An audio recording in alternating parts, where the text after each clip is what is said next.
Okay. Before we have our quiet time, let's all get on the same page.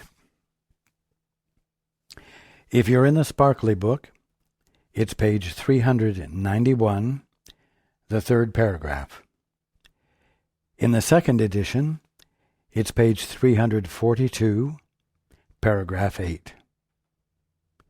If you're reading from the first edition, it's page 318, the last paragraph.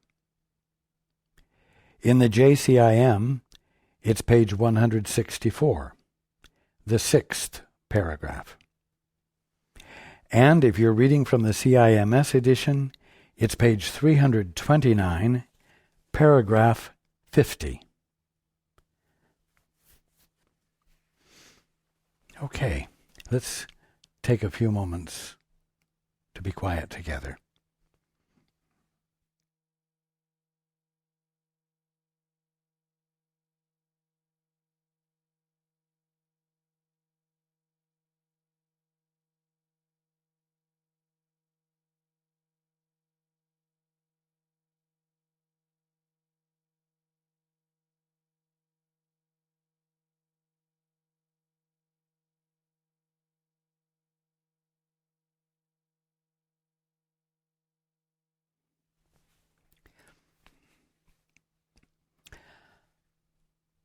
Good evening.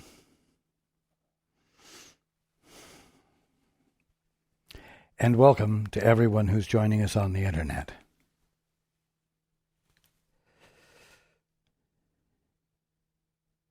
You know, you might say that we're running this discussion about the holy instant and the two-step and special relationships into the ground, unnecessarily overdoing it all. But I promise you we're not. It's extremely important to understand exactly what the special relationship is about.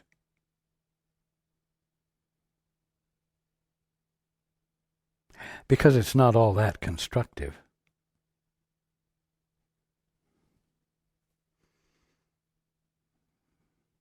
So, what's the purpose of a special relationship? And for clarification, one might think that a special relationship is one that stands out from all others, and in all likelihood, the most special relationship is the one has with a wife or a husband or a partner, one in which trust and intimacy and love are allowed broader and deeper expression. And so, in many cases, those who are in primary relationships glom onto the idea of a special relationship. Oh, let's make the most of our special relationship. Let's take our special relationship and turn it into a holy relationship.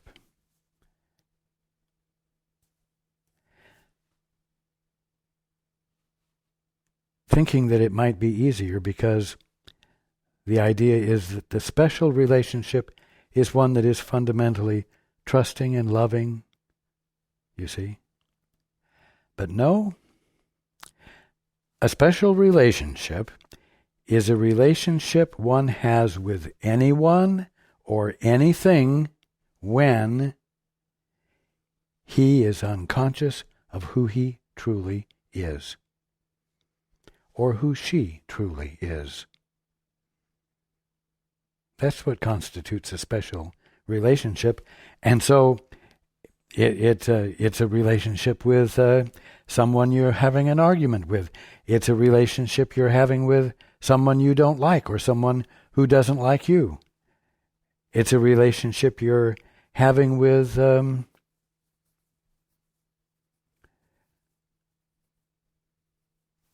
someone in a match of some sort, a tennis match or a football game or some contest of some sort.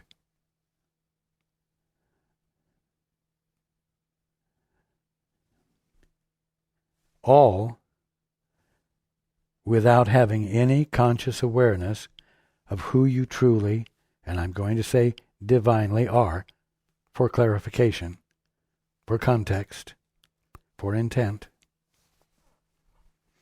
You see? So what is the purpose of a special relationship? Well, in the misunderstanding of the value of a special relationship, one might think that it is to improve the relationship, that it's to become more and more skillful at having an excellent relationship. But no, and this is why it is so important to understand the truth about special relationships. A special relationship has always one purpose, and that purpose is to elevate the one practicing it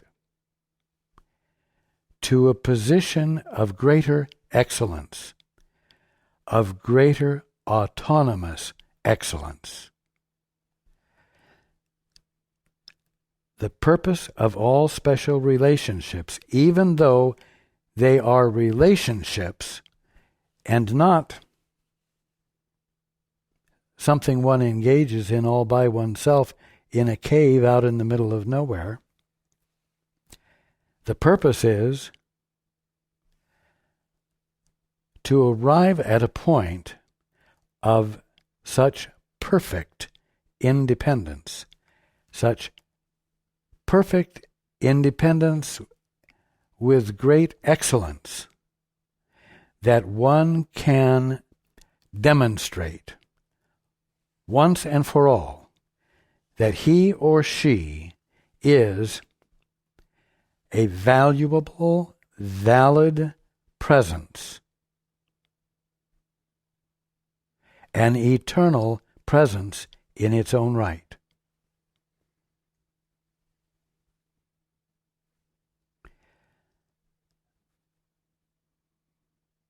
It isn't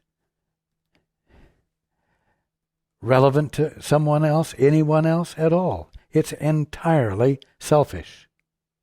It's entirely self-serving.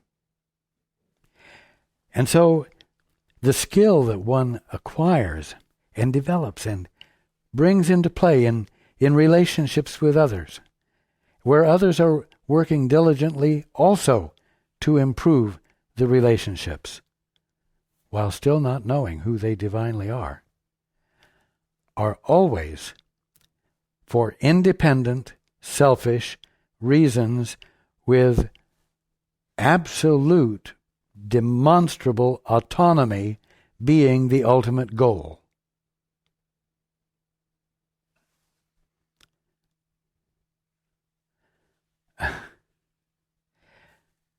So selfishness from one side is brought to selfishness from the other side, and selfishness interacts, and selfishness hurts, but can manage to be expressed in ways, well, what is the saying? I'll stroke your back if you stroke mine. Mutual agreements of how to behave, still all for selfish reasons, but in ways that allow a little bit of pleasure to be gotten, which allows one to come to the conclusion that a pleasurable thing is happening. And indeed, this is a good relationship. And indeed, the better each partner gets at stroking the other's back, the happier everyone is. And it seems to be proof that special relationships really are special and really are valid and really are not selfish.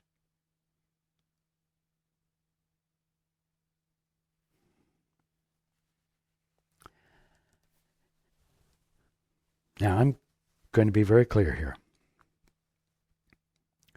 When each of you, when any of us got a divorce from the father and said, "Father, I would rather see it my way," one put himself in a position of an experience of invalidity,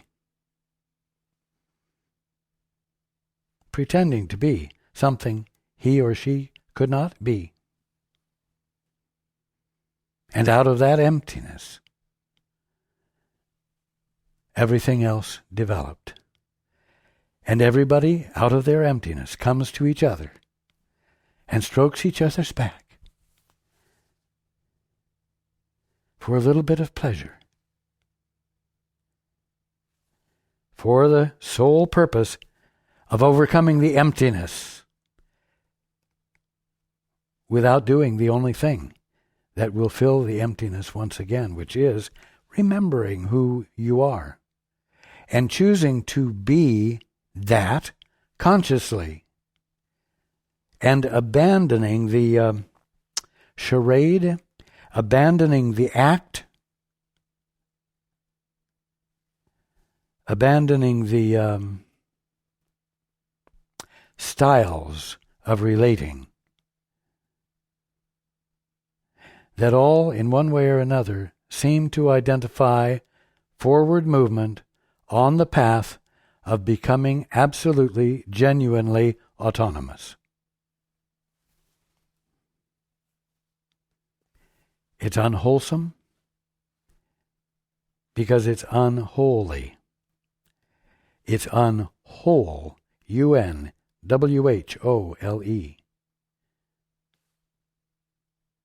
Nothing constructive can emerge from emptiness, from lack of wholeness.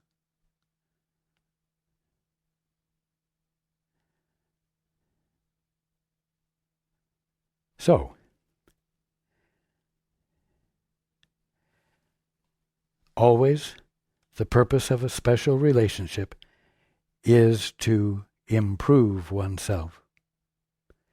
Improve oneself without interruption, even if it takes several lifetimes to arrive at this independence, this freedom to be who one is without knowing who one is.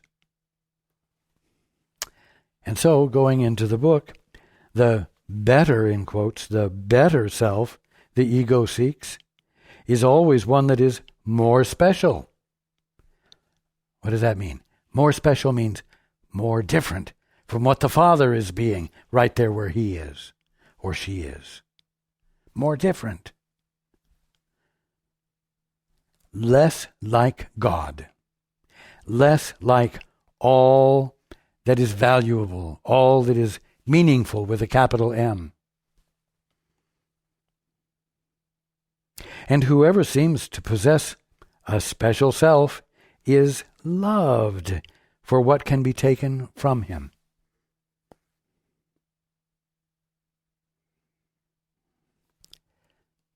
That might seem hard to understand, but you know what? Egos are like chameleons. And so when they come next to or near another ego,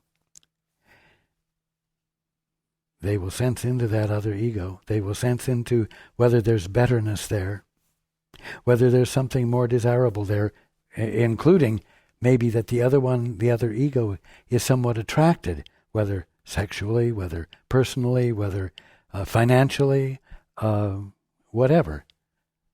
And if there is a rapport,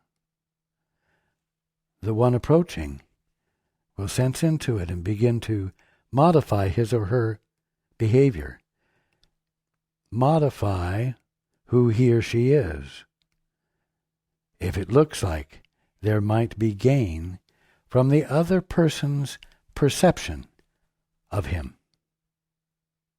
If the other one likes me, then I will stop being me. I will stop being the me I was trying to be, that I'd been working on for so long. I will modify it here and there to wheedle out of this person a little bit more appreciation, you see. And so I will steal this identity that this other one sees in me from that one, and I will play on it, and I will monopolize it, and I will make it work for me, and if I'm smart, I'll make it work for the other one too, so that that other one will continue to like me even more. And so one, being a chameleon, easily gives up the colors that were being displayed before.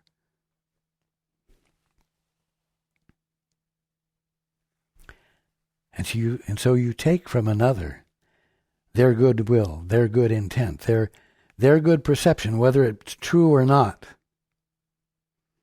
And you take it from them and incorporate it and use it. Still, for what purpose? To become better. To somehow arrive at this place of excellence that will constitute true, real autonomy. And you'll have that one there to witness for you and to be there to prove and demonstrate the truth of your independence, you see. Now, where both partners see this special self in each other, the ego sees, quote, a union made in heaven, unquote. A union made in heaven, yes. Boy. True love, instantaneous, felt by both, or even if it grew, if it's still perfect enough, it's worth more than anything. For neither one will recognize that he has asked for hell. How has he asked for hell? He, both partners, whoever they are, will have asked for hell by intending to engage in a relationship still without knowing who they truly are. And that constitutes bringing emptiness to emptiness, bringing selfishness to selfishness, bringing nothing to nothing. You see? For neither one will recognize that he has asked for hell, and so he will not interfere with the ego's illusion of heaven, which it offered him to interfere with heaven. You see, you think that special relationships are there for really good reasons. Different kind of reasons. Emotional reasons, mental reasons, physical reasons. But no, even though that seems to be true and it gives everyone something to tackle and work on, it has only one purpose. And that is to interfere with heaven. The purpose is to interfere with your remembering who you are. Your remembering that you didn't have to get that divorce from your father. You didn't have to get that relationship annulled with your father, you see? It interferes with that. It's simple. Everyone thinks that there are many good reasons for special relationships, even if they're difficult ones, even if they're unpleasant, because they make you grow and they strengthen you, and blah, blah, bullshit. And so it's easy to get caught up in working on all these many points when there's only one point totally unrelated to improving oneself. And that point is that the purpose of the special relationship is to keep you unconscious of who you truly are, which would resolve the problem, which would cause you to wake up. Yet, if all illusions are of fear, and they can be of nothing else, the illusion of heaven, it's a relationship made in heaven. The illusion of heaven is nothing more than an attractive form of fear, in which the guilt is buried deep and rises in the form of love. What guilt? Well, the guilt that automatically came into play when you decided to do things on your own. The guilt and fear, the team that came into play when you said, Father, I'm going to look at it on my own. I'm not going to look at it with you anymore. I am not going to co-create with you by being that conscious awareness which is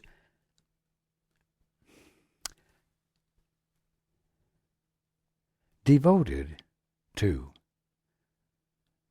the clear experience of what you are creating, so that I might join you in acknowledgement of it as your creation, and as acknowledgement of my function, which is to recognize your handiwork, Father.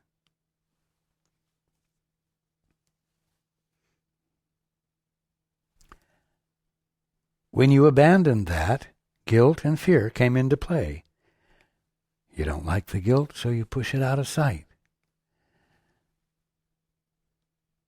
But it rises in the form of love in a special relationship.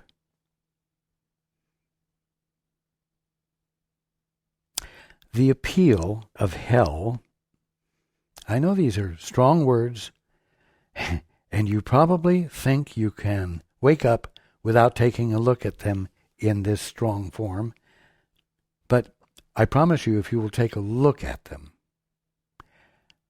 it will become ever more clear to you how much you want to abandon it. It will make it ever more easy to abandon them. The appeal of hell lies only in the terrible attraction of guilt, which the ego holds out to those who place their faith in littleness. But Father, I'd rather abandon the infinite view for my view, for my way of looking at things. You see? What's the terrible attraction of guilt? You would say, guilt doesn't attract me, but it does.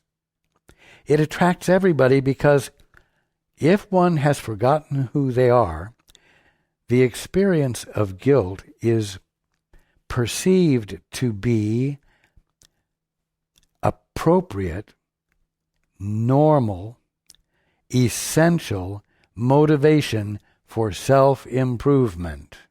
You see, the guilt is there. The experience of guilt is your sanity with a capital S, saying, if you want to see things by yourself, you are attempting to do something you are incapable of doing, stop doing it. You cannot be comfortable attempting to do something you cannot do. And your insistence at attempting to do the impossible will be felt as discomfort, as guilt. But the ego takes that, this independent vantage point, so-called, takes that and says, I know I am something meaningful. I know I am something valuable. I know I do not exist for no reason.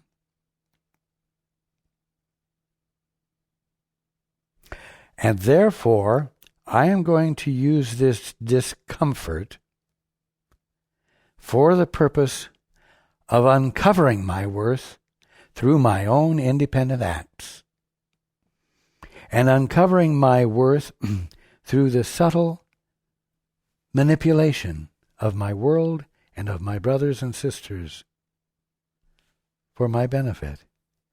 And of course, the best way I can earn the respect and support of others is to do enough to benefit them that it's worth it to them, without their knowing who they are, to help me, who doesn't know who I am, you see. So there's an attraction of guilt because it has become the motivation for self-improvement. It is therefore that which, if used properly, will allow you to arrive at a point of self-respect, to arrive at a point of excellence that will deserve the respect of others.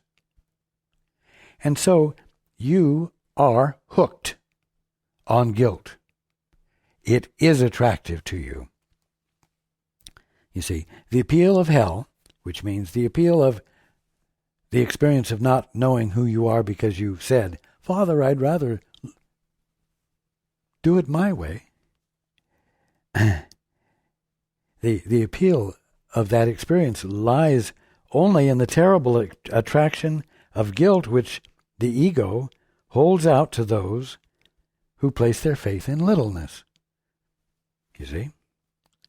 The conviction of littleness lies in every special relationship, for only the deprived could value specialness. What is specialness? It's whatever you seem to create that makes you, different from everyone else? Not really. Different from the Father. So that you in your own right, without borrowing worth and value and meaning from something outside of yourself, can claim self-authorized, autonomous existence, being. And the demand for specialness and the perception of the giving of specialness as an act of love would make love hateful. You see?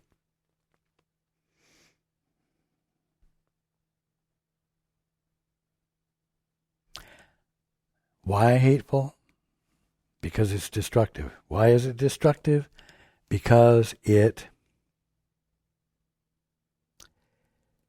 keeps who you divinely are utterly obscured from you.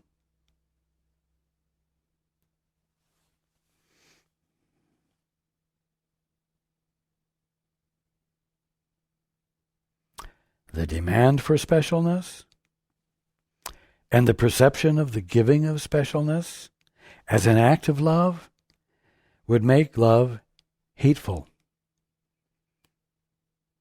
And the real purpose of the special relationship, in strict accordance with the ego's goals, you see, what are the ego's goals? To become better and better and better and better, to the point where you can become a puppet without strings, and sing and dance at your own will, without being in any kind of connected relationship. Those are the ego's goals. And if you're not doing the two-step, if you're not remembering to say, Father, what is the truth here? Before you respond to the situation. You are keeping yourself in limbo. You are keeping yourself in ignorance.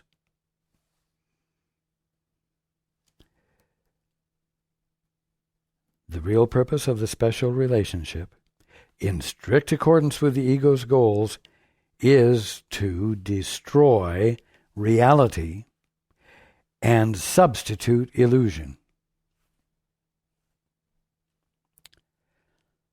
Whew. Man, I didn't know I was doing that, you say. I had no idea I could have been doing that. That sounds pretty awful. It sounds like there must be quite a penalty for that. An axe that's going to fall. No. The axe has already fallen.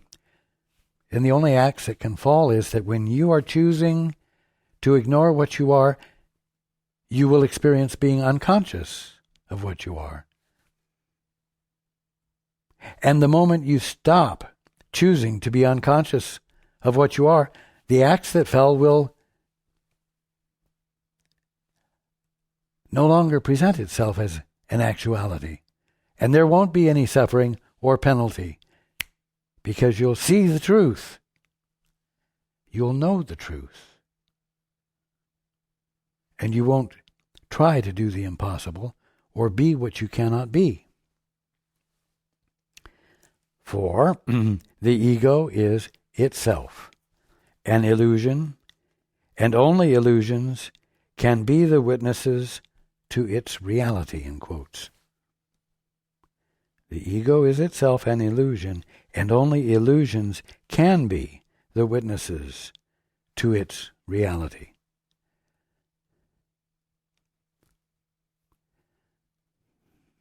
I said last week that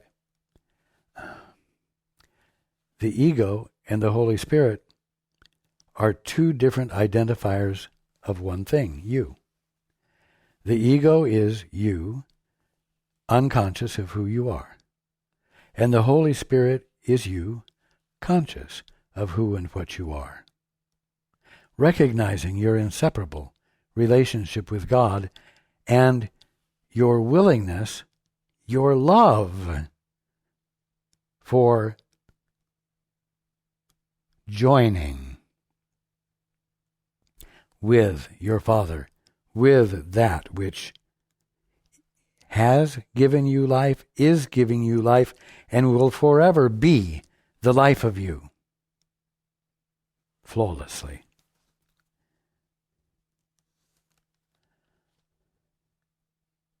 Everyone in the orphanage, all of you who are unconscious of who you are, and who have developed the orphanage protocols, all of you are sons and daughters of God who are not orphans, who are in the middle of the kingdom of heaven believing that they're in an orphanage, who are joined with each other and with their Father so infinitely and so completely that the fantasy they are engaged in is having no real effect at all. Because what is can't be changed. What is true can't be undone. And so it hasn't been undone. But you're believing that it has, and you are believing that your beliefs are ultimate truths. Now, the worst is yet to come. If you perceived the special relationship as a triumph over God, that is worse, isn't it? Would you want it? See, it isn't just about triumphing over your brother or besting your brother while convincing him that he's gotten some good out of it. It isn't just about countries getting along better with other countries, or groups with other groups. No. It's about triumphing over God. You see? If you perceived the special relationship as a triumph over God, would you want it?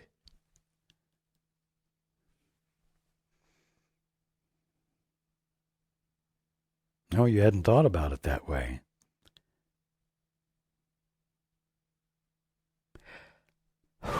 And it's sort of hard to believe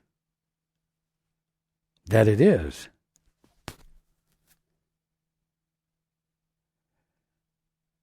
And it's sort of hard to imagine how one could shift from the orphan mindset, the current mindset.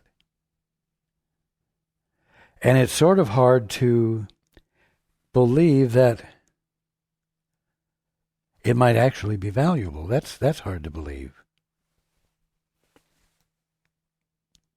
If you perceived the special relationship as a triumph over God, would you want it?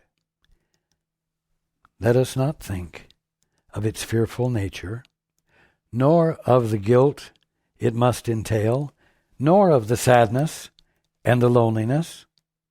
You see, let's not think of all these little bits and pieces. The fearful nature, its fearful nature, the guilt it must entail, the sadness and the loneliness. Oh, the ego just loves to get a hold of little details like that. Why? So that it can get rid of them, so it can improve the situation, so that you're not experiencing it anymore, and in the process of doing that, demonstrating your betterness. You see? Let us not do what gets you entrapped in fixing up something that doesn't even exist, and something that you can gain your freedom from by abandoning the special relationship, by engaging in the two-step, by engaging in the holy instant. Again, this is important. Let us not think of all the little details. Let us not think of its fearful nature, nor of the guilt it must entail, nor of the sadness and the loneliness. For these are only attributes of the whole religion of the separation. You see, those are little attributes of something not only larger but less complicated. Instead of a bunch of little things to take care of or improve, there's one thing to be done, and that is the holy instant. Stopping, dead in your tracks, live in your tracks, and saying, Father, you see, breaking the isolation, Father, what is the truth here? What do I need to know in order to experience your perspective, the truth? You see? So these things are only attributes of the whole religion of the separation and of the total context in which it is what? Thought to occur. It's not even actually occurring. It's the total context in which it is thought to occur, imagined to occur. So don't go down that road. It's just full of sticky flypaper here and there in all the little details that the ego can get busy to fix up. And in getting busy to fix up, keeps keeping the truth about you obscured from you, and keeping the truth about your brother obscured from your brother. You see?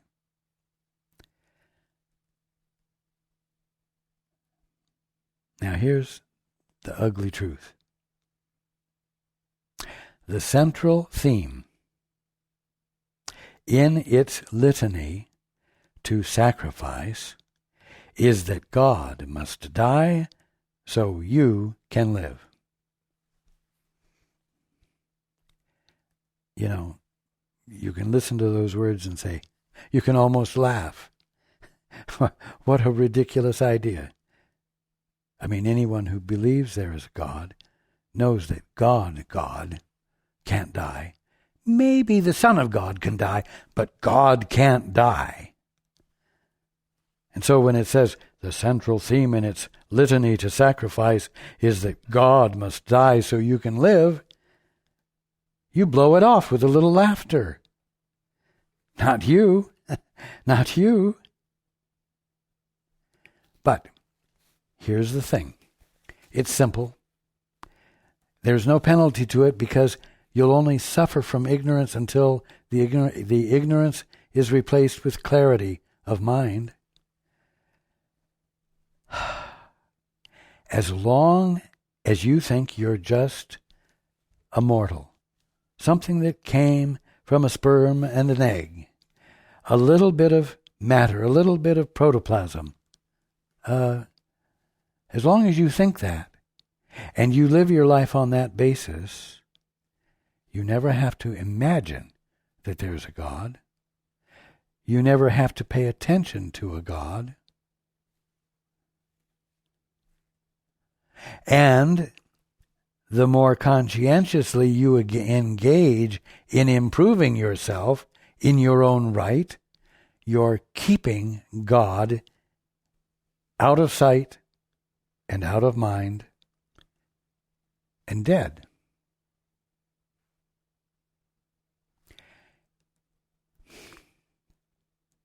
You listen to me talk week after week.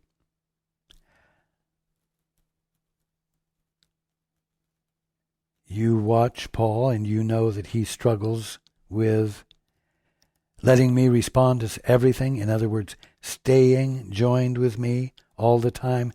You hear me encourage you to connect with the Holy Spirit, that which is nothing more than your right mind, and listening to your guide,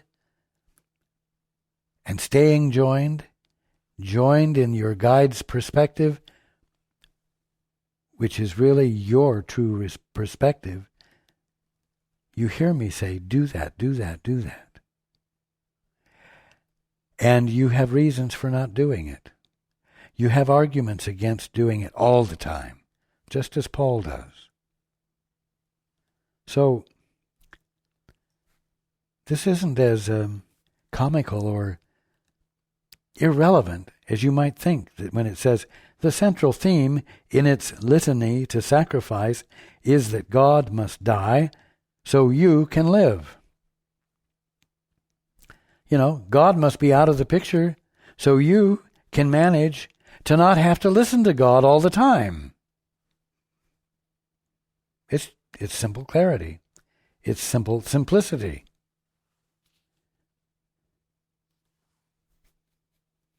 Now, obviously, if you're going to try to kill God by becoming a dominant entity yourself in your own right, you really are not going to be able to do it or attempt to do it with comfort. Not because there's retribution, not because God is a jealous or angry God, but because God isn't going to stop being what he is, and you can't stop being what you are. And so when you attempt to go against what is the truth,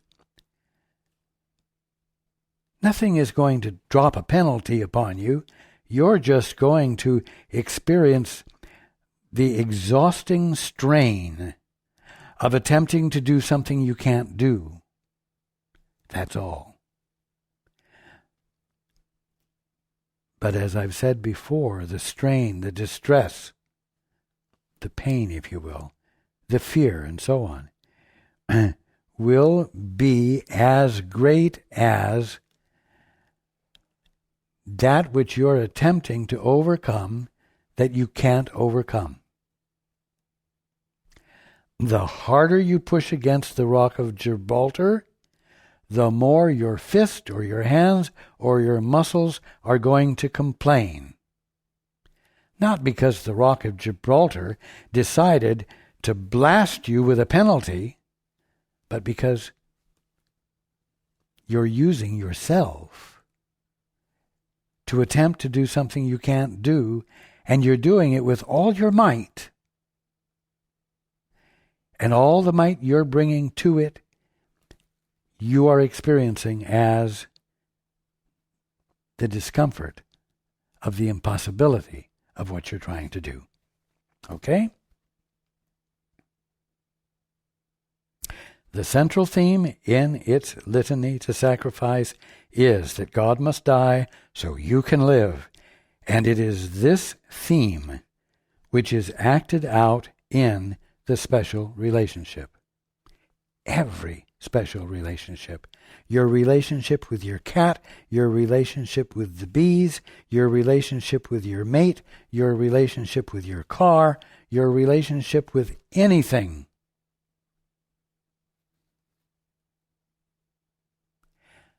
All relationships are colored by whatever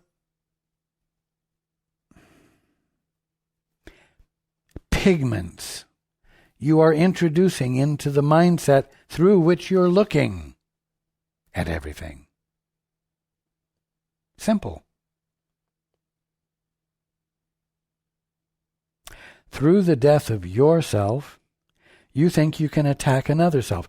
You're like the chameleon. Through the death of the blue and green chameleon, and the emergence of the blue, red, and orange chameleon,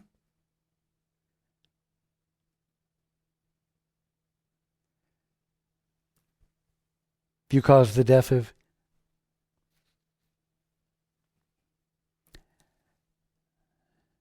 the first chameleon. Through the death of yourself, you think you can attack another self and snatch it from the other to replace the self which you despise, you see. You will either go for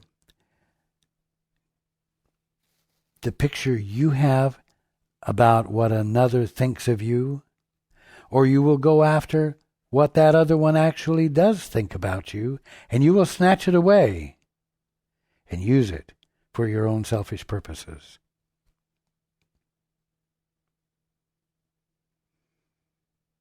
Through the death of yourself, you think you can attack another self and snatch it from the other to replace the self which you despise.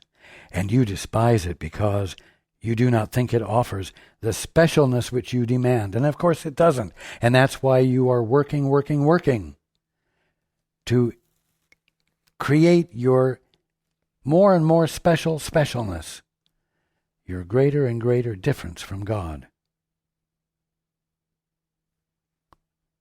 If you were at peace with yourself, you wouldn't be trying to improve yourself.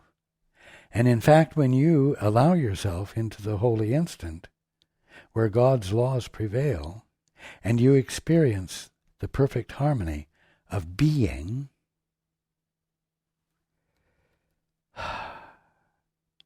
you find no urge, no call for improving yourself, because you're in a position, the awesome position, of being able to observe all of creation with the Father, which it's your birthright to be doing, in which nothing needs improvement, but in which all things are always made new.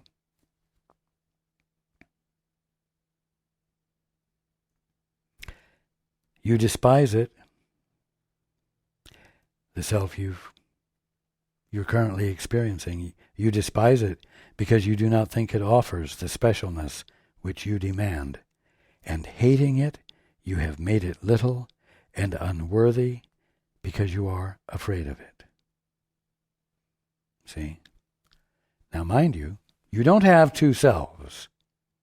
You have two different ways of identifying, or let's say of being identified. One is as that which doesn't know who it is, or that which does.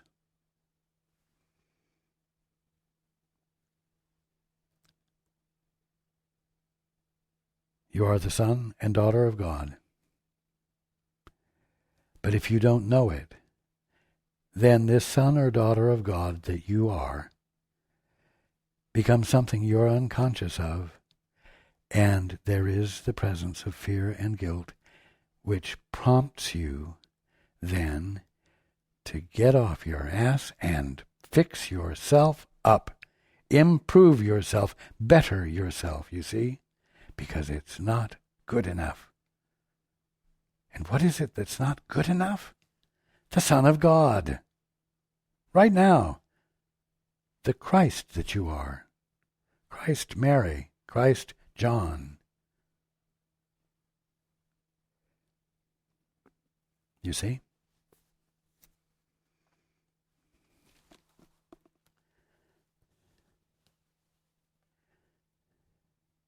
You know, sometimes you can go to a movie and the maker of the movie will throw a scene in which, because you were engrossed with everything else, you couldn't avoid seeing. Like someone's head being blown off. Something that it really wasn't necessary for you to have in your mind.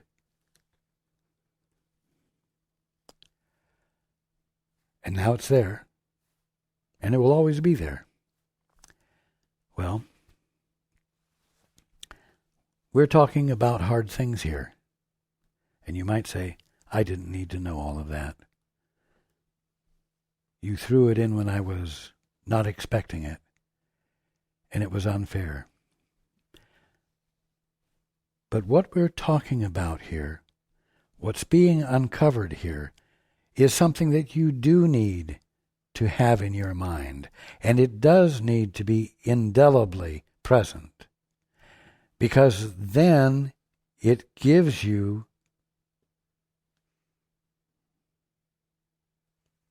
perhaps the courage, but certainly the impetus to try something new, to change the way you're being, to abandon the special relationship. Because you're now beginning to see just how far-reaching and all-encompassing, we'll say, the negative aspects are of this thing that you've been enjoying.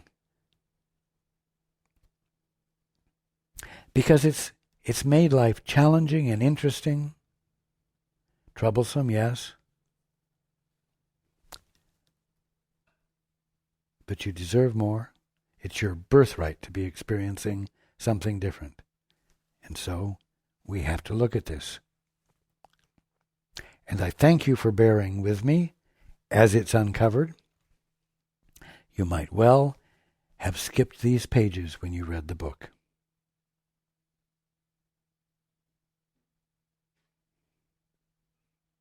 I love you all. And I thank you for hanging in here with me as these things help uncover your capacity to be the sons and daughters of God now. And I look forward to being with you next week.